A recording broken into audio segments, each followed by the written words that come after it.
Hello, and welcome to episode 169 of Prose. This week, find a taste for flesh and stumble into the worst of all horrors. Well, welcome to what will serve as our Halloween special this year. As I said last episode, I love this holiday and this season, and the Prose family as a whole seems to as well. So, welcome. Please consider heading to prosepodcast.com, as it is our one-stop shop for all things Prose. There you can find links to social media, the episodes, a shop for swag, the show's Patreon, and more. On social media, like and share away. And please do consider subscribing, rating, and or reviewing wherever you grab your podcasts and music. Thanks for listening. Let's get to the tale, shall we? For this Halloween, we have Gateway and True Horror. Enjoy.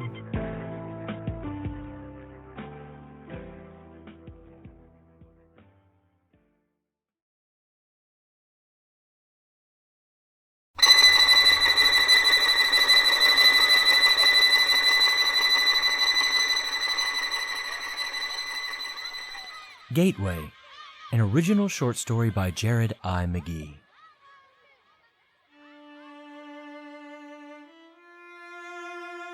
I am no longer disgusted. Though, for the better part of a decade I eschewed all meat, my now increased intake does not affect me in the manner I thought it might when I started my new hobby. I would like to say that the stress of my being laid off is what triggered my change. I would like to affirm those that hypothesize that I had a mental break, or that my brain trauma after a fairly recent fall somehow skewed the workings of my mind. The ownership of my behavior holds so much power. Why would I deny my actions? Why would I deny my appetites? Along with all my other desires to shield those weak-willed and weak-minded of the world, I also miss the trappings of normalcy. For example, mere months before my first course in butchery, I tried Singaporean food for the very first time. I was a strict vegetarian, but I broke my rule and had a seafood curry that was transcendent. That night of Epicurean delights was something out of a cheesy rom-com film, where everything is perfect and just a little bit too shiny, being saturated with light and glitter sheen that comes from nowhere. The food was excellent, the company was riveting, the evening was mild with the small kiss of autumn. The escapism baked into the night was needed after a hard day of the soul-sucking drudgery of work. I could go on for ages. I hold the memory apart from all that came after, because it was the closest thing to perfect that we might be able to attain on the mortal coil. At least, that is my suspicion after a lifetime of flawed and flat interactions with my fellow denizens of Earth, and after my abortive attempts at eking out joy in the day-to-day and the special occasion alike.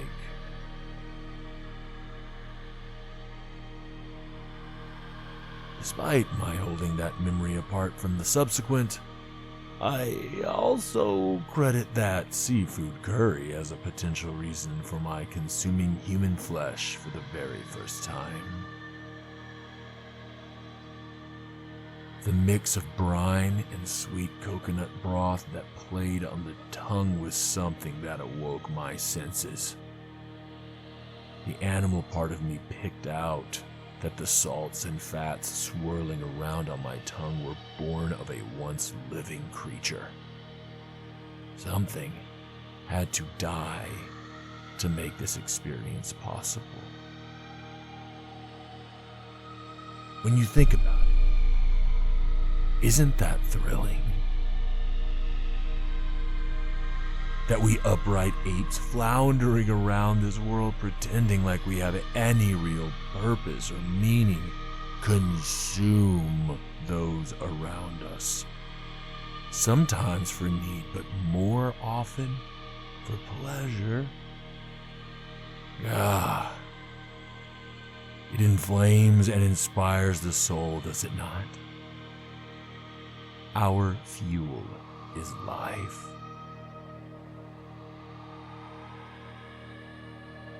It makes me flash back to my days as a young man living in a rather rough part of Cleveland. Because our neighborhood held naught but fear and harm for a small, precocious, bespectacled young boy, I was made to stay inside most of the time. We didn't have much money, but my parents scraped together enough, almost weekly, to buy me a small, often used treat. I would receive a comic book, or 3, just the single issues, mind you, on Fridays when my father returned home from work. I would read them immediately, and then add them to my collection, which I had all but memorized, as that was my only real form of entertainment. Outside was not an option. We did not have television or the internet. So, I disappeared into the world of comics when I needed a fix of something detached from the horrors of this world. I distinctly remember loving the sleekness of the Silver Surfer, but even more I gravitated to Galactus, the planet-eating, seemingly impossible to defeat quasi-god that consumed. Though, there are nuances to that character that I can now appreciate. Back then, I saw a morally ambiguous, powerful being that ate without concern. I felt that Galactus did not eat out of malice, nor did he do so out of any personal animus, no matter what the Fantastic Four or whatever superhero team was pitted against him. Didn't matter what they said. Didn't matter what they thought. Rather, he was cold. He did what was necessary. This resonance with what would be considered a villain seems illuminating, revelatory, and downright prophetic in retrospect. But then again, don't most things employ hindsight? Sifting the past for meaning is a simple man's game. Scrying the future is the real challenge of this existence. I had a lot more time to prognosticate after the layoff. To be honest, my soul had departed the work that I was doing long before I was told to pack up my locker and never return to the building. Oh, so dramatic.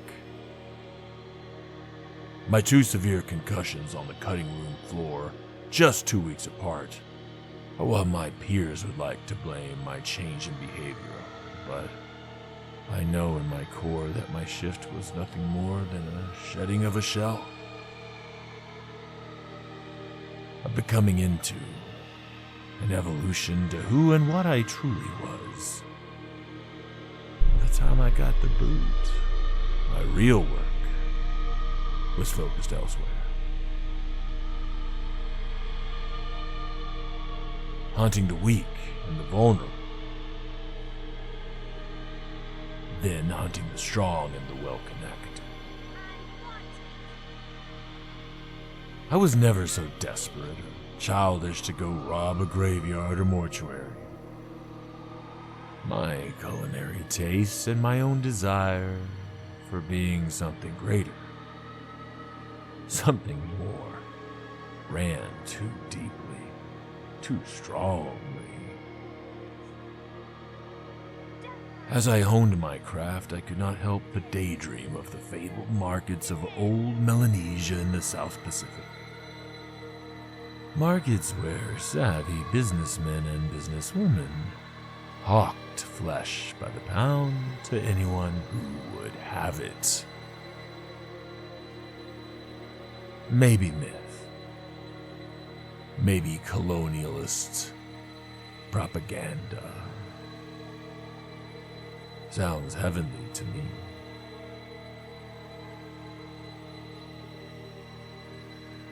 There are no delusions of grandeur coming from me. I know I do not take in a person's strength or soul or warring knowledge. I do not become a chief upon eating another chief, as the old colonialist literature says of some of my predecessors and their beliefs. No. For me, I kill because I enjoy it. I eat the kill because it tastes good.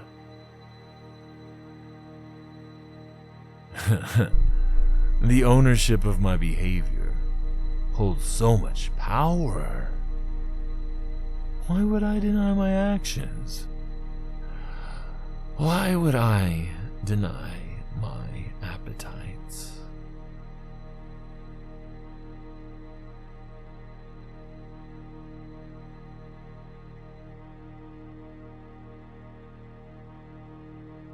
Thank you for listening to Gateway, an original short story by me, Jared I. McGee. Please stick around for our next short story, where we'll go from the outwardly horrific to something a little more common in the scariness that is our world.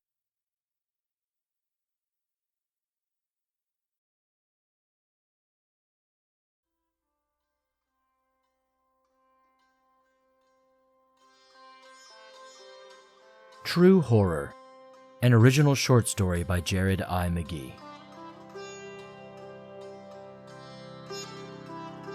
I dropped my favorite pen on a Brooklyn-bound B train this morning. A sky blue, felt tipped affair. Not necessarily cheap or inexpensive, but definitely not fancy. Nevertheless, it makes me so happy. So it's finding its way into someone else's hands on the southbound B would have been a slight ding in the armor of my attitude on a dreary Wednesday. Let me be most honest.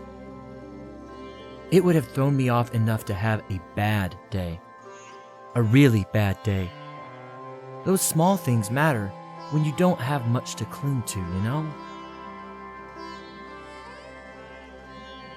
But to my surprise and confusion, in the moment, no less than 3 women waved me to stop, motioning for me to take my earbuds out. One of them going so far as to get up out of her coveted 8 a.m. seat, pick my pen off the filthy car floor, and pass it to me as I held the doors open mid-exit. I thanked all 3 profusely, making heavy eye contact with each as I did so, ensuring that they knew I was sincere. The city isn't always kind. Hell, it's rarely kind. So I needed them to know that this early morning gesture was appreciated on such a deep human level. As I exited the train and secured my automated ascent back to the real world via the escalator, I was beaming. The world wasn't so bad. There are good humans out in the wide expanses of the everywhere. I stepped off the escalator and hung the hard right going toward my exit to the street. An older woman, who is frequently at the Herald Square stop, played Haydn beautifully. My soul soared all the higher. Life really was sweet. People are inherently good. Optimism reigned supreme.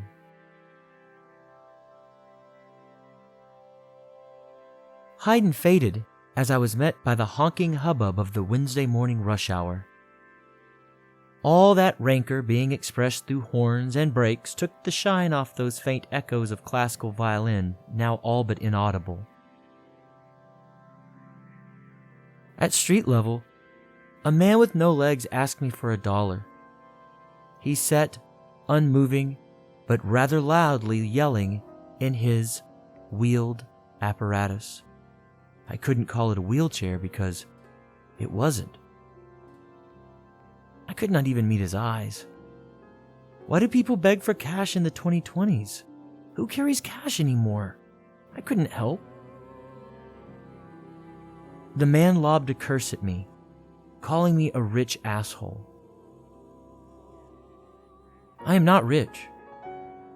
I live damn near Spartanly while supporting my extended family. What a dick. Housed or unhoused, abled or differently abled, he was a dick. Fucking asshole coming at me, calling me names, getting aggressive. I swear to God how quickly people like to turn fierce allies into embittered uninvolveds. I turned around and gave him a go fuck yourself for good measure. Missing one's legs is not armor against needing to be a decent human. My quarter-block walk was still ahead of me, and I felt the joy seeping out of me quickly. I could have sworn I felt it coming out of the pores of my skin like sweat, or rising out of the crown of my head like heat after a good run on a cold winter morning. A man on a bike rode down the sidewalk and clipped an older woman right in front of me, making her drop her whole armload of belongings. Folders and a small purse and her phone and some papers and a few other things scattered across the sidewalk as the dreary Wednesday began to weep, rain beginning to fall in slow, fat drops. What trash! This poor woman is just trying to get to her next obligation, and here this piece of shit ruined her day before it really began. I stopped to help pick up a couple of her items. Another young woman did the same. The older woman screamed out in the direction of the cyclists, "We live in a society, but you need to be removed any which way." I couldn't agree more, lady. We two younger bodies quickly gathered everything the woman had dropped. She brusquely took her items and bolted eastward. No thank you. No eye contact. Barely any acknowledgement of our existence. For the first time, I actually noticed the young woman who had also come to the older woman's aid alongside me. She was truly stunning. Deep auburn hair and an outfit out of a fancy fashion magazine. She was the kind of person who radiated confidence and charm and intelligence.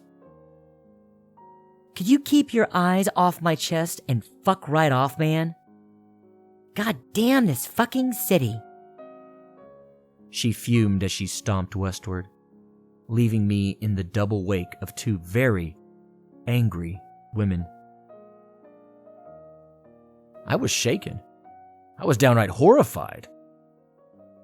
In truth, I'd only noticed her after our desperate scooping philanthropy.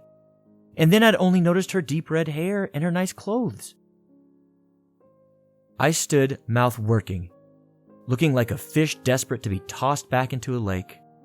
Realized I was wasting my precious end of commute time, meaning I'd not get to snag a coffee from the office break room, and I shuffled my way back in the direction of my building with my metaphorical tail between my legs. In the span of 30 yards, my faith in humanity had been rocked. My good mood had soured, my optimism was kicked down and mocked. I felt hate and sadness.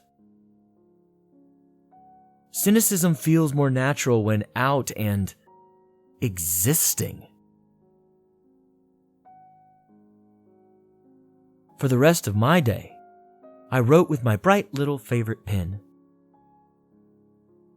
trying to shake off the everyday horrors that had tripped me up so badly.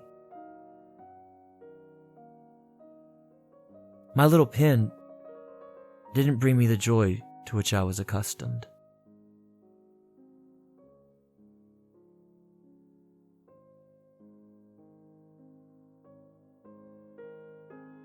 Thank you for listening to True Horror, an original short story by me, Jared I. McGee.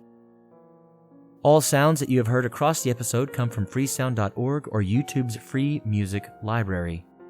Everything is being used under CC 01.0 public domain dedication licenses. And that does it. This fabulous Halloween episode of Prose. Thank you so much for joining me for this holiday that, well, I know I love so much and that's been so special to Prose. I hope you have a wonderful All Hallows tomorrow. And until I see you next time, even when you're costumed, grabbing candy, and maybe making a little mischief, love those around you, tell them that you do, and embrace this life as it is, always stranger than fiction. Thank you so much for listening